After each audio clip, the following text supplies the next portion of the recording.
For 2 weeks now, Iran has been in turmoil, once again. And from Washington, there are threats. US President Donald Trump says he is reviewing military options. What does this mean for the people in Iran? And what does it mean for the region? A new balance of power between the people and the regime. A new attitude of the people towards the regime. The fact, as I said, they are not fearful anymore. Fear has shifted camp, I would say.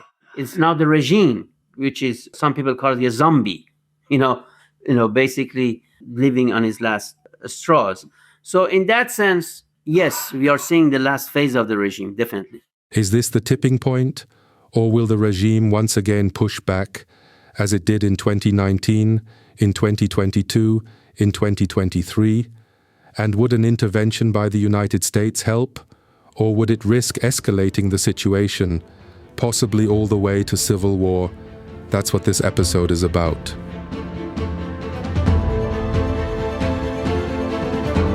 In Crisis Mode, the podcast from Conflict Zones with Jessen. Welcome to In Crisis Mode. My name is Jessen. I'm political editor and a crisis reporter for the Funke Media Group. For around 2 weeks now, people in Iran have been taking to the streets.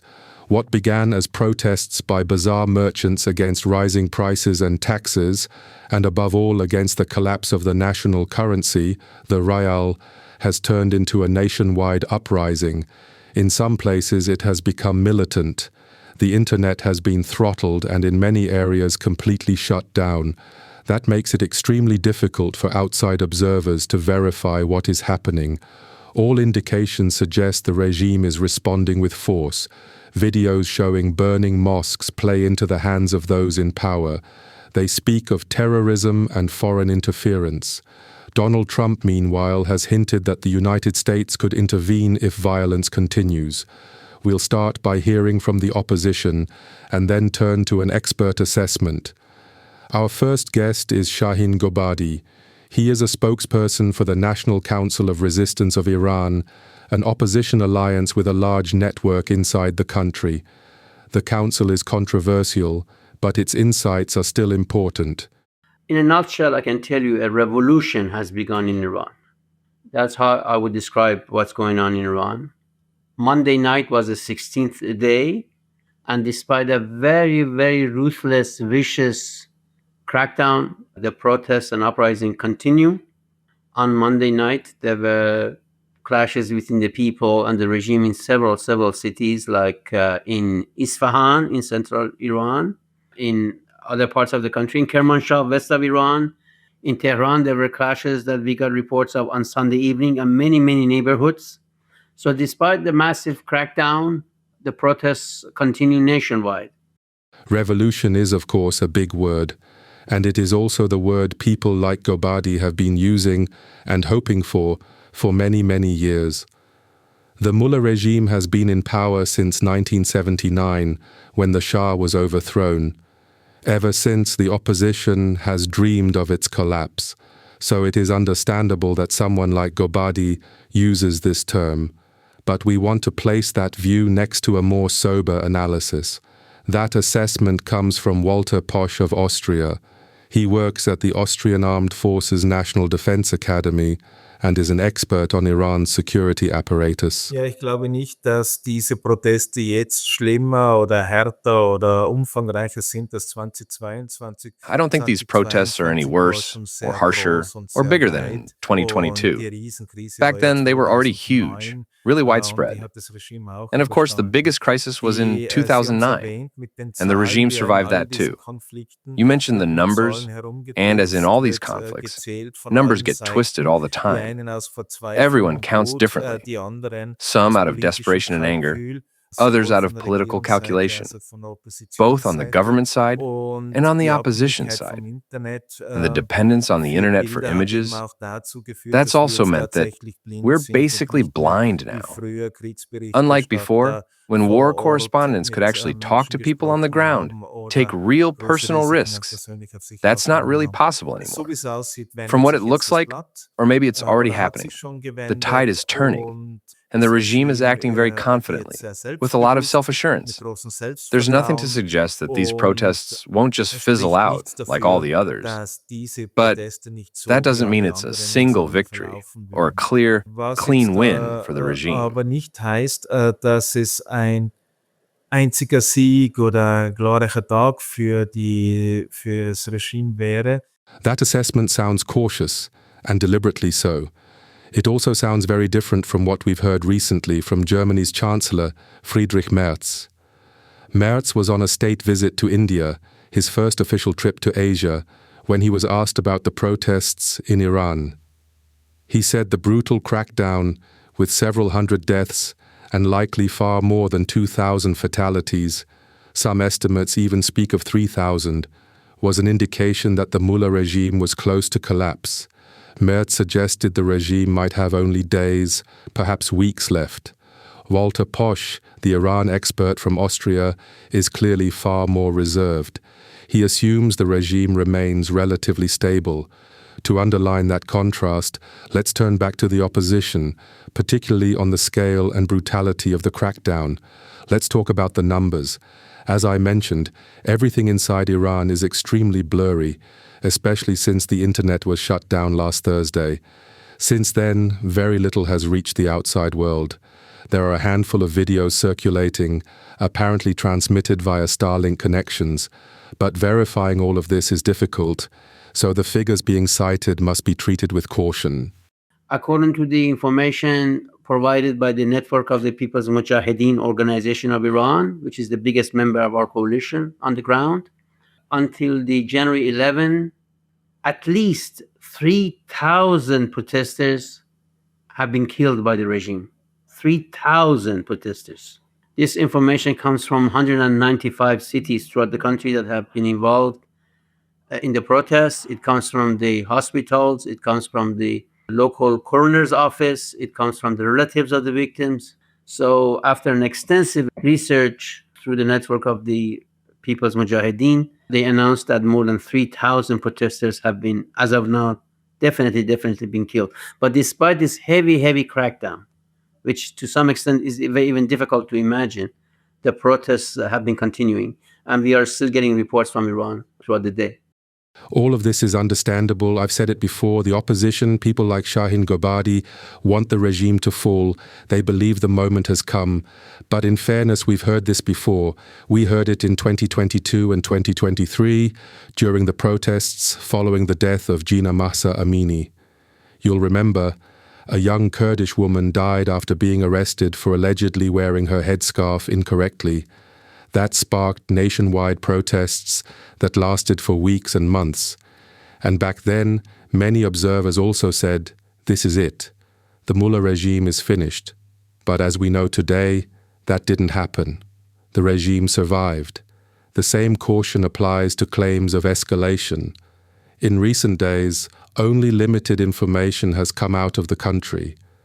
Regime-affiliated Telegram channels reported that protests had significantly declined. State television showed images of large pro-regime rallies. So the reality on the ground remains unclear. The opposition says the system is on the brink of collapse. That's expected. The expert urges caution, especially with numbers, and points to the regime's resilience. But Walter Posch also says something else. Every so-called victory comes at a price. And we shouldn't forget what happened just a few months ago. In June, there was a 12-day war with Israel. Israeli and US air forces carried out heavy strikes on Iran's nuclear program.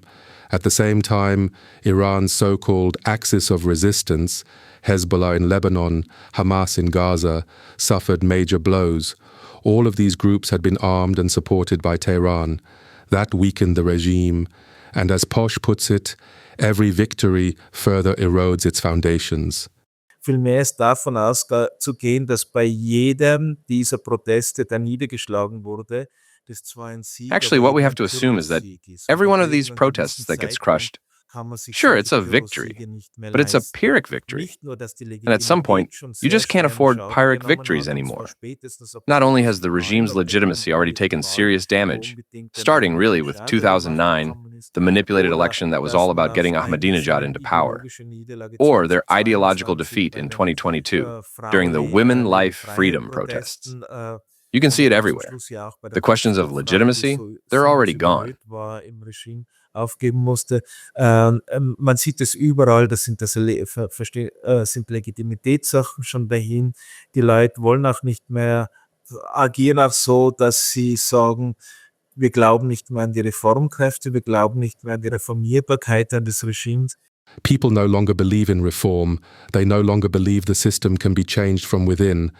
If the figure of 3,000 deaths is even remotely accurate, it is a devastating toll, and it may not be entirely implausible.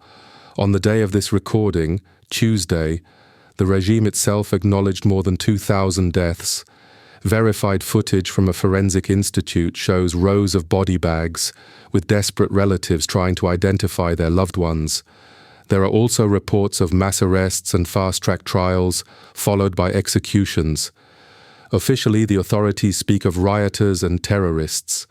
At the same time, state television broadcasts images of pro-regime demonstrations. Gobadi calls them staged. Let me be very clear. These are all, as we say, state-managed. These are all, state-organized protests, and despite all the regime's propaganda, I think these are desperate acts to boost the morale of the regime's forces, which are totally dispirited. Because from all indications, they realize that the end of the regime is in sight. Obviously, the regime will go out of its way in propaganda, trying to prop up, as I said, the morale of its forces, but they saw that how protests spread throughout the country. They saw firsthand that how several generations have been involved in this protest. They realized that they had to resort to a massive crackdown. And one has to keep in mind, when you kill that number of people in the streets, despite all of that, the regime's own forces realize how massive the protests are. So you're talking about the regime, which is basically, in my opinion, is on borrowed time. And these are quite evident. So the idea that the regime has popular support is gone a long time ago. The regime, which resorts to this kind of a massive crackdown, realizes that this is a one-way street. And these are signs of a regime which is simply desperate for survival. That claim also needs some context. Iran is a dictatorship, yes, but it is not a regime that rests on just one person, even though everything ultimately converges on Supreme Leader Ayatollah Ali Khamenei. The system stands on much broader pillars. There are the Islamic Revolutionary Guard Corps, a military force separate from the regular army, loyal only to Khamenei. Some call them an elite force.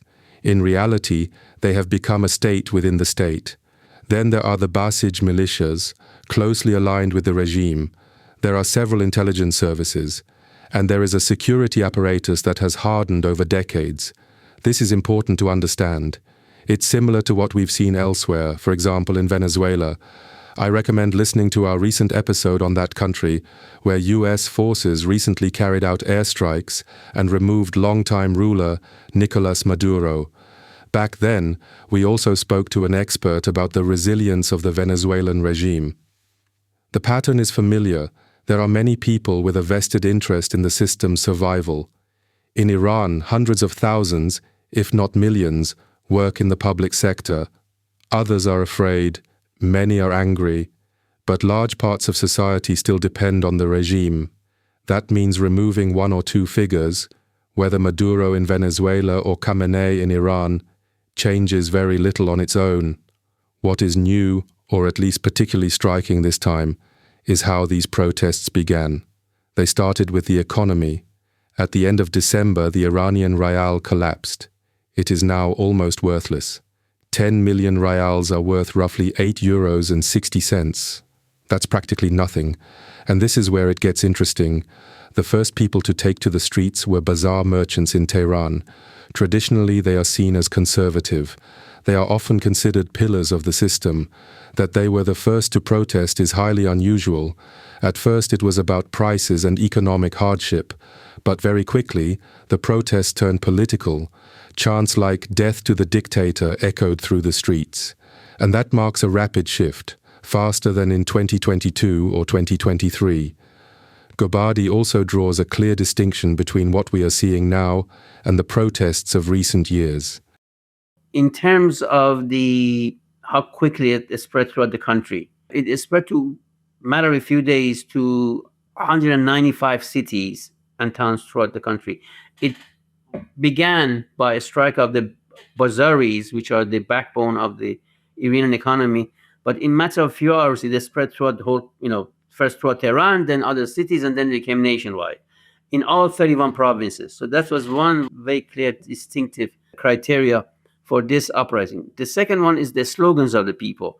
It's very true that it started with on economic grievances, but very quickly it became down with dictator, down with Khamenei.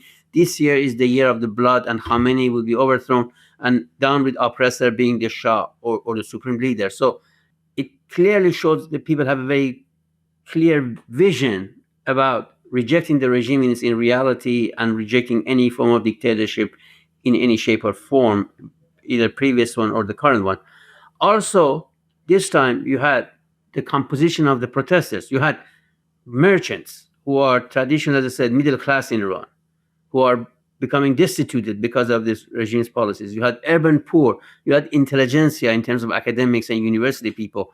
So the composition is also very telling that you have basically all the urban area composition involved. And most importantly, I think, is the courage of the Generation Z, Gen Z, that instead of just, giving up when they were attacked by the regime, this time around they resisted.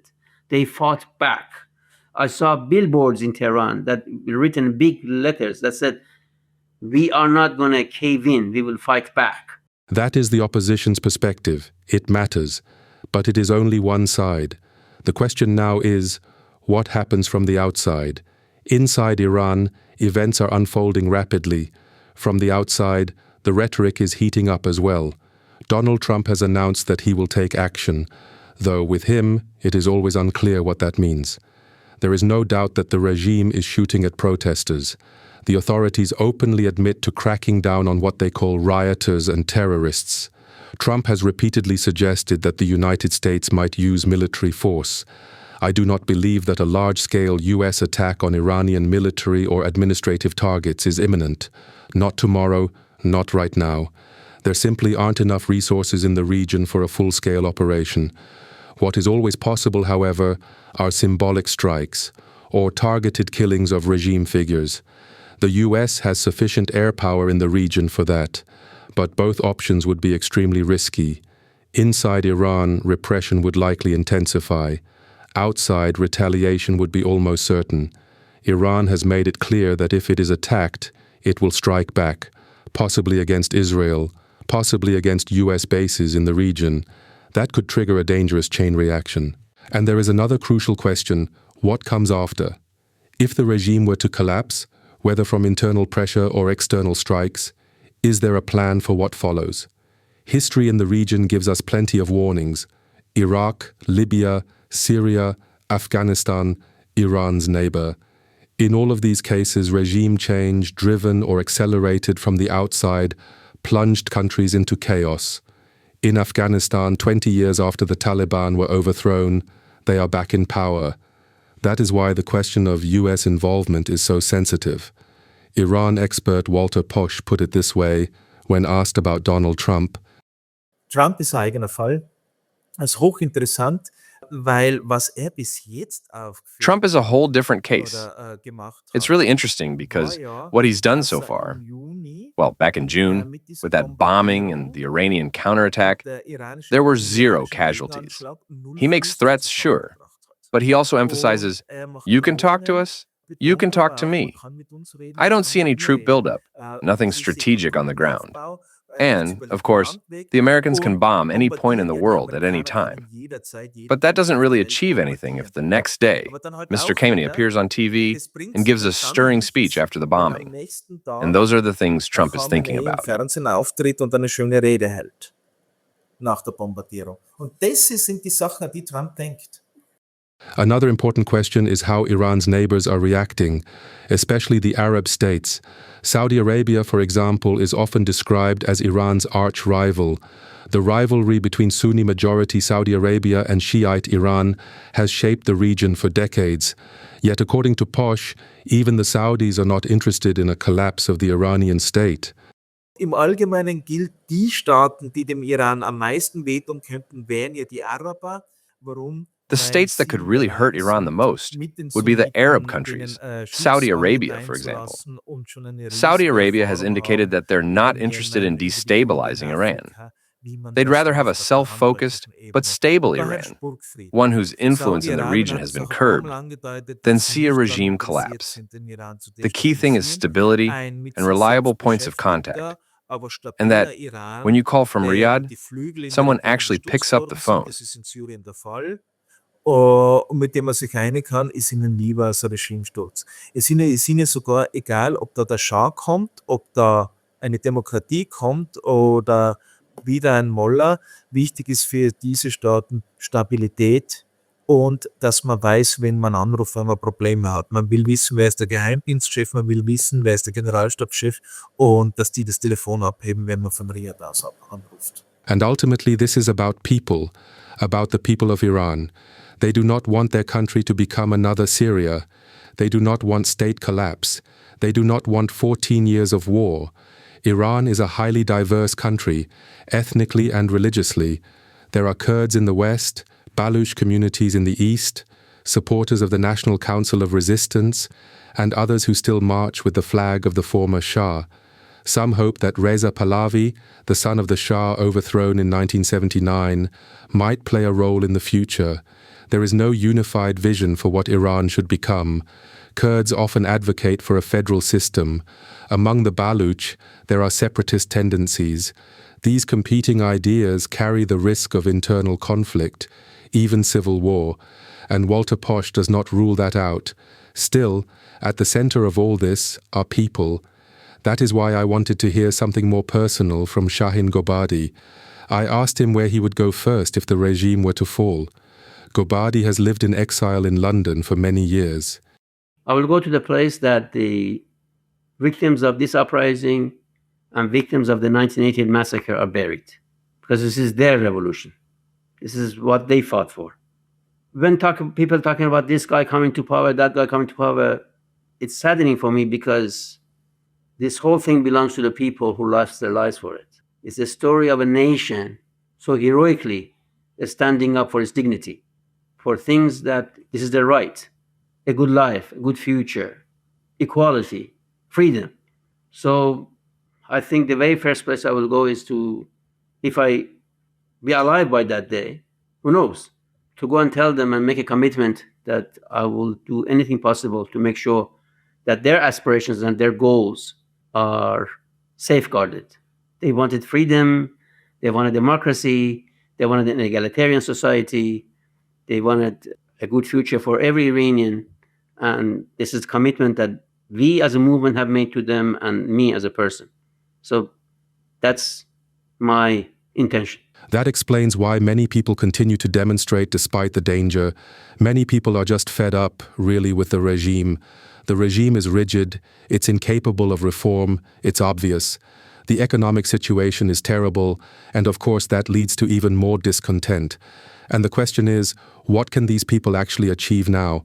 So, like I said, in 2022, 2023, a lot of observers thought, okay, now it's over for the regime. But it held on, it managed to consolidate its power. We're seeing again that it controls the flow of information in the country, the control over images, essentially, and it sends these loyal people out onto the streets.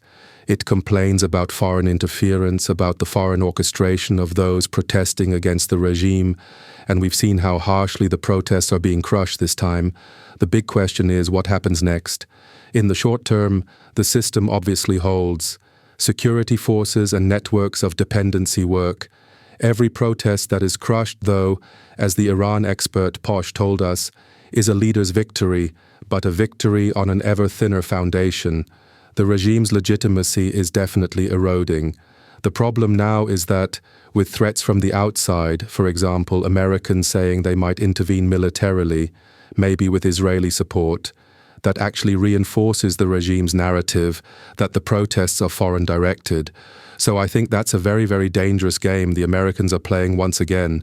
In my view, there's almost no opposition group that explicitly calls for foreign intervention. The only one who occasionally suggests it is Reza Pahlavi, the son of the former Shah.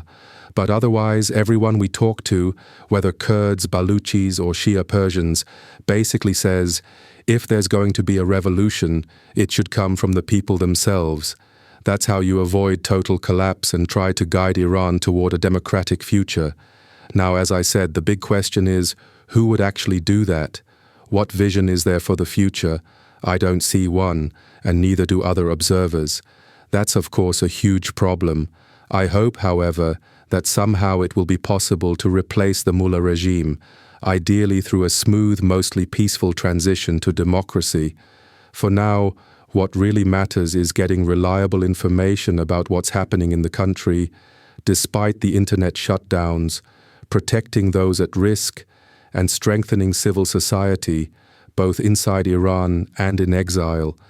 I think it's important to stay grounded and not fall into the illusion, like Friedrich Merz seems to, that regimes can be toppled in a few days. That's the big danger, as we've already seen in Syria. Nobody wants that. It's a dilemma. Everyone wants to help the Iranians who risk their lives for democracy, for the overthrow of the mullah regime. But the question is, what can be done from outside? In my view, staying informed, keeping pressure through sanctions, and avoiding military strikes is key. Military action would be counterproductive and would lead to uncontrolled collapse, and no one wants that. This was In Crisis Mode. This podcast is produced by Alexander Baumeister, a journalist from the Funke Mediengruppe. If you enjoyed this episode, subscribe, share it, and email us at krisenmodus@funkemedien.de. Take care of yourselves. See you next time. Bye-bye.